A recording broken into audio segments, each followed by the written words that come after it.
Halo sayang, lagi apa nih? Oh, iya nih, baru rebahan. Ya biasalah, nonton YouTube. Iya. Kamu tahu nggak Dewa Kipas, pencatur yang lagi heboh itu? Pak Dadang namanya. Ya itu awal ceritanya itu kan dia ngelawan pencatur gitu ya di chess.com. Jadi chess.com itu kayak website khusus untuk kayak permainan catur gitu. Aku juga nggak pernah sih akses itu. Cuma ini baru booming juga nih. Jadi awalnya akun Dewa Kipas ini mengalahkan pencatur hebat gitu ya dari Amerika. Nah, anak kalah si pencatur Amerika ini bernama Gotham Chess. Nickname-nya Gotham Chess. Namanya aslinya itu Levi kalau nggak salah. Itu melaporkan kalau ada kecurigaan kecurangan yang dilakukan sama Dewa Kipas ini atau Pak Dadang. Pak Dadang ini orang Indonesia gitu ya. Nah, dari pelaporan itu dari pihak website chess.com itu mengidentifikasi kalau benar Dewa Kipas ini melakukan kecurangan berdasarkan dari data ya, bukan dari pelaporan itu. Jadi kalau misalkan pihak chess.com tidak menemukan indikasi kecurangan, itu si akun Dewa Kipas ini juga nggak akan sembarangan di suspend gitu. Nah dari situ viral itu. Anaknya Dewa Kipas atau anaknya Pak Dadang ini bernama Ali. Dia nggak terima gitu. Loh kenapa? Istilahnya bapaknya nggak ngelakuin kecurangan, tapi kok kena suspend gitu ya dan dituduh curang. Apalagi posisi bapaknya itu menang melawan Gotham Chess. Nah dari awal mula itu viral. Iya. Kamu lagi dengerin aku kan? Iya, nggak apa-apa disambi aja. Aku cuma pengen cerita, pengen teman ngobrol aja. Dari berawal postingan itu, si Ali itu viral tuh. Yang namanya netizen Indonesia kamu tau lah sayang. Ya gitu deh, langsung nyerbu si Gotham Chess itu, namanya Gotham Chess kalau Gotham apa ya? Gotham Chess. Ya, itu langsung diserbu lah. Kebetulan si Gotham Chess ini dia YouTuber. Jadi dia streaming konten-kontennya tentang dia lagi main catur gitu. Dia juga YouTuber lumayan terkenal, punya subscriber banyak, juga punya fans gitu ya di sana. Itu dari Indonesia tuh nyerang gitu, bully. Pokoknya intinya tahu sendirilah netizen kita gimana kalau ada kasus-kasus seperti ini, langsung bersatu tuh. Jadi polemik nih antara Gotham Chess sama Dewa Kipas. Mulailah itu diliput media. Nah, karena sudah booming, sudah viral, di podcastnya Om Deddy itu ngundang si Pak Dadangnya ini Dewa Kipas, nanyain gitu ya. Intinya apakah benar kronologisnya gimana, apakah benar melakukan kecurangan, bla bla bla bla, seperti itu sayang. Nah setelah itu masih terus berlanjut. Ada yang namanya Iren atau Irene. Irene itu atlet ya, atlet pencatur Indonesia, Grandmaster gitulah.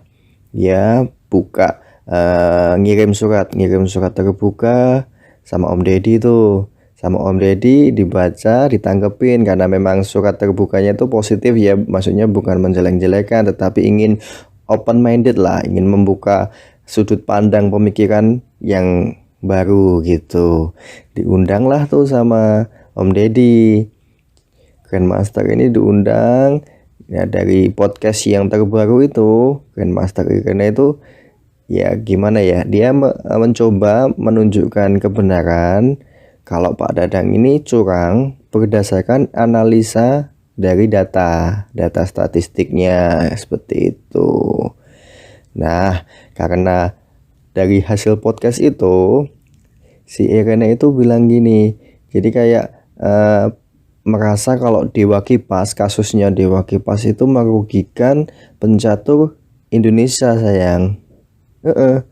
Jadi dia sempat bilang di podcastnya Om Deddy itu kayak gini, jadi nggak mungkin lah ada orang yang tiba-tiba kayak pendekar turun dari gunung terus langsung ahli gitu loh, tanpa ada background ataupun latar belakang yang cukup seperti itu. Ya sebenarnya masuk akal juga sih. Cuman di sini Pak Dadang itu nangkapnya lain. Pak Dadang itu merasa tersinggung gitu ya dengan apa yang diucapkan Grandmaster Iren itu. Jadi dia merasa sakit hati karena sudah dibilang merugikan pencatur Indonesia seperti itu. Kalau Pak Dadang sendiri kalau dibilang curang mungkin nggak terlalu sakit hati karena ada ucapan itu layaknya pendekar turun dari gunung tiba-tiba jago. Nah itu tersulut emosinya tuh Pak Dadang. Dia klarifikasi, maksudnya sebelumnya itu pernah ditantang juga sama Grandmaster lain, namanya siapa ya lupa. Ada 2 orang pokoknya. Intinya ingin membuktikan gitu loh, membuktikan keahliannya si Pak Dadang ini. Tapi Pak Dadangnya dari pengakuan Grandmaster Iren itu menolak. Tapi nggak dijelasin tuh menolaknya karena apa. Tapi kalau yang dari penuturan si siapa Grandmaster Iren ini, Pak Dadangnya menolak karena sudah pensiun gitu, sudah nggak mau lagi bermain catur karena kasusnya yang sebelumnya itu viral seperti itu. Tetapi setelah beberapa waktu setelah Pak Dadang sakit hati, merasa sakit hati itu, Pak Dadang nantangin tuh sama Grandmaster Iren kalau mau tanding ayo gitu. Seru banget ini. Aku sampai beberapa hari itu nyari infonya tentang Dewa Kipas ini, pemberitaannya gimana, update terbarunya gimana. Nah rencananya besok Senin jam 3, jam 15 WIB. Udah nggak sabar nungguin itu. Maksudnya gini loh, prediksi yang menang siapa itu asik, seru gitu loh, antara Dewa Kipas atau Grandmaster Iren gitu. Kalau menurutmu gimana sayang? Kalau aku sih gimana ya? Ya 50-50 sih. Satu, Grandmaster Iren itu kan pencatur hebat gitu ya, atlet Indonesia. Yang kedua, Dewa Kipas itu berdasarkan data itu hampir 95% gitu loh, menyerupai bot atau langkah-langkahnya menyerupai kayak langkah-langkah komputer. Tapi dari pembahasan yang dari anaknya Ali ini, jadi Pak Dadang itu mengingat gitu loh langkah-langkahnya komputer, diingat, dicatat. Jadi belajarnya seperti itu. Nanti kalau ada kesalahan diundo terus dicatat. Nah ini seru ini, antara kalau memang benar Pak Dadang itu nggak curang dan menunjukkan data statistik itu hampir menyerupai komputer. Ini menurutku luar biasa loh ini. Kalau misalkan nanti jadi tanding ya kita lihat aja nanti yang menang siapa. Tapi kalau prediksiku bingung juga sih antara Dewa Kipas ataupun siapa Grandmaster Iren yang menang siapa. Soalnya gimana ya,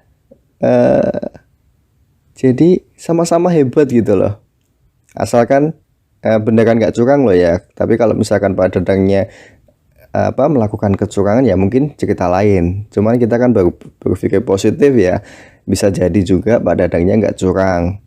Tapi kalau memang Pak Dadang nggak curang dan nanti akhirnya tanding, kalau memang gini loh, gimana ya, analisaku kalau misalkan Pak Dadang curang, otomatis dia nggak mungkin gitu loh berani nantang Grandmaster sekelas Iren gitu. Nah ini Pak Dadang berani, berarti kan beliau juga ada gimana ya,